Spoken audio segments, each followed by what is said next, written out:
जय हिंद साथियों, कैसे हैं आप सभी। होप करता हूं कि आप सभी ठीक होंगे, सेफ होंगे व सुरक्षित होंगे।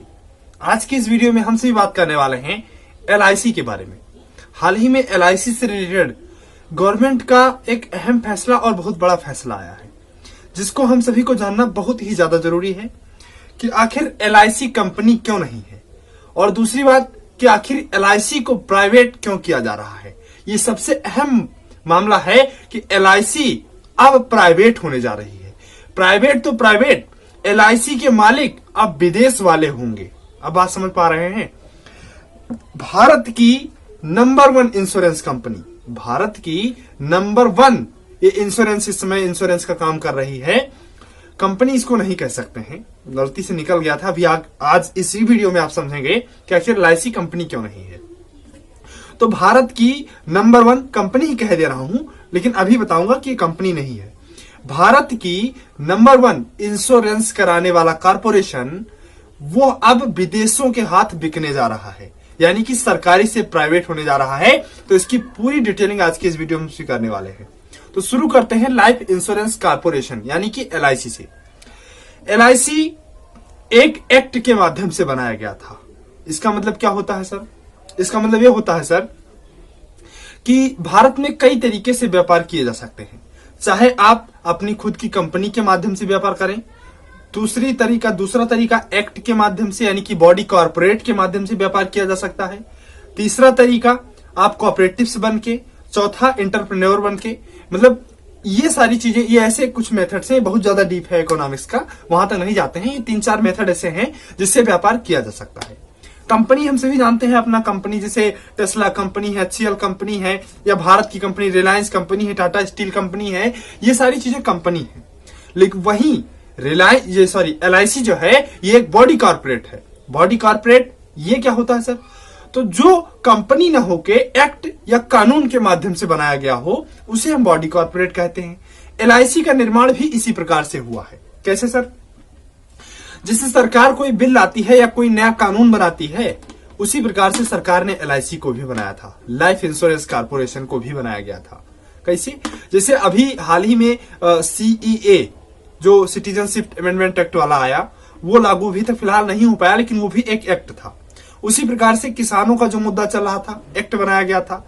ऐसे ही बहुत से एक्ट, जब हम एक्ट जानते हैं कि एक्ट क्या होता है, तो एलआईसी भी उसी प्रकार से एक एक्ट बनाया गया था। एक्ट, वही एक्ट इंडिया में एज ए कॉर्पोरेशन वर्क कर रहा है, ये कोई कंपनी नहीं है। तो जब कोई कंपनी या जो कोई कॉर्पोरेशन एक्ट के माध्यम से बना हो तो उसे बॉडी कॉर्पोरेट कहा जाता है। ये इकोनॉमिक्स का टर्म है, ठीक है। वही बात करते हैं कि अब आखिर क्या होने वाला है इसमें, एलआईसी में क्या होने वाला है। तो एलआईसी की जो 20% हिस्सेदारी है वो अब विदेशों में बेची जा रही है। किस प्रकार से? फॉरेन डायरेक्ट इन्वेस्टमेंट के हिसाब से। आप इसे हल्के में ले रहे होंगे, जबकि ये इतनी बड़ी बात है सर कि इसी के कारण सरकार को 1 लाख करोड़ रुपए का फायदा होने वाला है, सिर्फ इसी 20% हिस्सेदारी बेचने पर। क्योंकि हम सभी जानते हैं कि इंडिया का number 1 corporation LIC corporation insurance में। अब हम बात करते हैं कि एफडीआई और एफआईआई ये क्या होता है। हमने कहा ना कि अब एलआईसी का 20% हिस्सेदारी फॉरेन डायरेक्ट इन्वेस्टमेंट के आधार पर 20% जो है विदेशों में बेची जानी है। तो आखिर हमें एफडीआई समझना ही होगा। एफडीआई क्या होता है? हम विदेशों से अगर पैसा लाते हैं तो, या फिर विदेशों से अगर कोई कंपनी व्यापार करने आती है, सबसे पहले यही बात करेंगे कि विदेशों से अगर कोई भी कंपनी इंडिया में मालिकाना अधिकार बनाना चाहती है, या इंडिया में कोई चीज परचेज करना चाहती है, कोई कंपनी परचेज करना चाहती है, या किसी भी प्रकार से बिजनेस करना चाहती है, तो 2 प्रकार से बिजनेस कर सकती है। कोई भी फॉरेन कंट्री इंडिया में सिर्फ 2 प्रकार से बिजनेस करती है। पहला शेयर मार्केट के थ्रू, और दूसरा डायरेक्ट इन्वेस्टमेंट के हिसाब से। पहला एफडीआई के माध्यम से, दूसरा एफआईआई के माध्यम से। एफडीआई क्या होता है? Foreign direct investment. एफआईआई क्या होता है? Foreign institutional investment. दोनों में अंतर समझते हैं।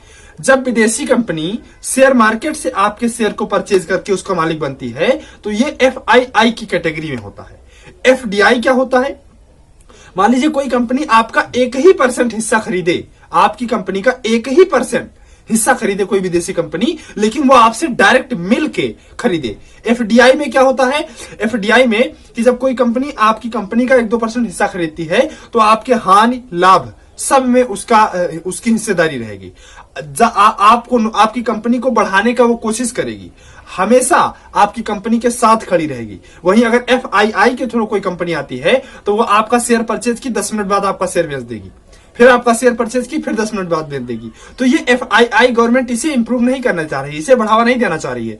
गवर्नमेंट अगर बढ़ावा देना चाह रही है तो एफडीआई को, तो एफडीआई को यानी कि फॉरेन डायरेक्ट इन्वेस्टमेंट के हिसाब से एलआईसी का 20% हिस्सा अब विदेश वाले भी खरीद सकते हैं। ये आखिर ऐसा क्यों किया गया?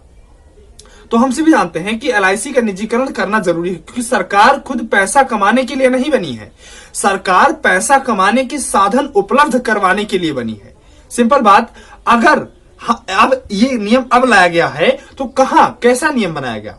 तो इसे फेमा एक्ट के तहत सुधार करके बनाया गया। फेमा एक्ट क्या होता है?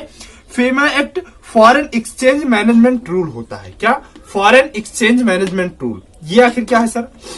अगर विदेश से आप चाहे $1 लेके आए, चाहे $1000 लेके आए, चाहे कोई कंपनी $1 लेके आए, चाहे $1000, मतलब किसी भी प्रकार से अगर विदेशों से पैसा आपके देश में आ रहा है तो वो फेमा की नजर से नहीं बच सकता।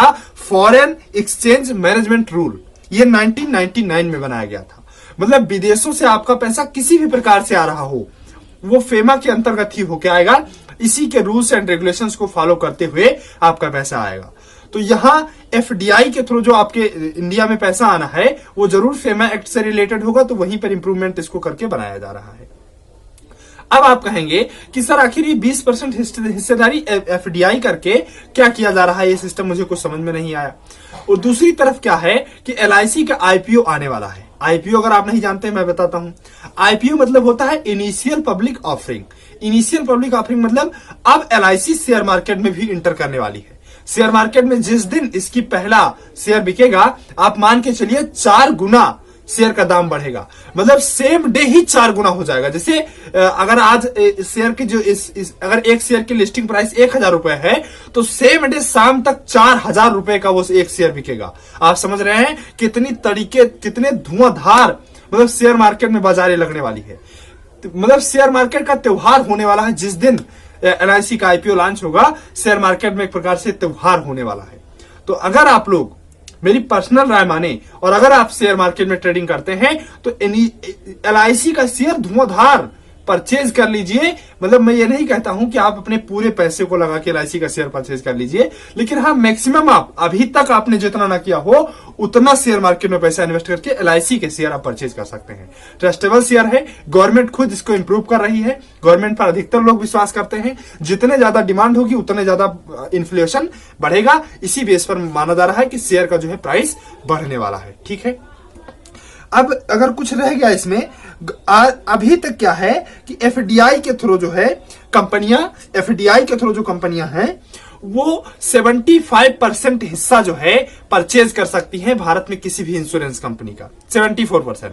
मतलब एलआईसी को अगर छोड़ दिया जाए तो जैसे बजाज फाइनेंस है, ये ऐसे बहुत सी इंश्योरेंस कंपनियां जो इस समय चल रही हैं, वो उसका कोई भी विदेशी कंपनी 75% हिस्सा एफडीआई के थ्रू खरीद सकता है। तो एलआईसी भी तो इंश्योरेंस कंपनी है, एलआईसी का ऐसा क्यों नहीं? क्योंकि एलआईसी कंपनी नहीं है सर, एलआईसी बॉडी कॉर्पोरेट है। मैंने एक बात आप लोगों को ये बता दी है कि एलआईसी जो है वो कंपनी नहीं है, बॉडी कॉर्पोरेट है। तो एलआईसी अब विदेशों के हाथ 20% तक बिकने वाली है। ठीक है। ये है अगर आपका कोई भी पैसा विदेशों से आता है वो फेमा की तरफ से कहीं भी किसी भी प्रकार से अगर बचा हुआ, फेमा मतलब फॉरेन एक्सचेंज मैनेजमेंट रूल 99, तो अगर उससे बचा हुआ है तो आपके घर ईडी का छापा पड़ता है, मतलब इन्फोर्समेंट डायरेक्टरेट का छापा। ये क्या करता है? फेमा को एग्जीक्यूट करने का काम करता है, मतलब फेमा एक्ट को लागू करवाने का, इसमें कुछ गड़बड़ी हो तो उसको देखने का, इसके रूल्स में इंप्रूवमेंट करने का, ये काम इन्फोर्समेंट डायरेक्टरेट करता है। क्लियर है ना?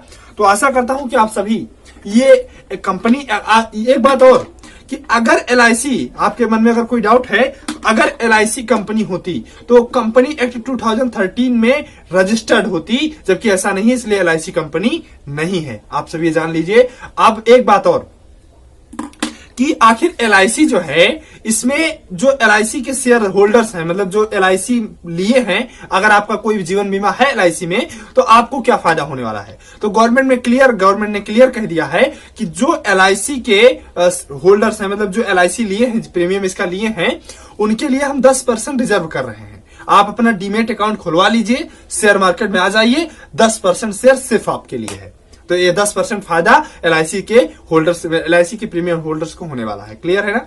तो LIC का जो पूरी डिटेलिंग, यानी कि प्राइवेट कैसे होने वाली है, किस रूल के तहत होगी, और यही सारी चीजें आज की वीडियो में मैं आशा करता हूं कि आप सभी को समझ में आया होगा और पसंद भी आया होगा। तो मिलते हैं किसी नेक्स्ट वीडियो में ऐसी इंटरेस्टिंग टॉपिक को लेकर। तब तक के लिए आप सभी को जय हिंद।